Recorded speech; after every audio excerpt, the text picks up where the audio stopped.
আপনারা জানেন ইতিপূর্বে বাউফলে একজন এমপি ছিলেন, প্রায় তিনি 7 টার্ম নির্বাচিত হয়েছেন, কিন্তু এখনো আমরা যদি বলি বাউফলের কাঠামোগত উন্নয়ন কি হয়েছে, আপনারা অনেকে অখুশি হবেন যে আসলে কাঠামোগত উন্নয়ন এখনো অনেক বাকি, যেগুলো হওয়ার উচিত ছিল।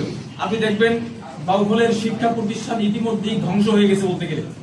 বলতে গেলে বিভিন্ন প্রতিষ্ঠানে এত পরিমাণ অযোগ্য শিক্ষক টাকার বিনিময়ে নিয়োগ দেওয়া হয়েছে, যেই কারণে এদেশের বাউফলের ছাত্রছাত্রীরা আগের মতো কিন্তু পরীক্ষা ভালো করতে পারছে না।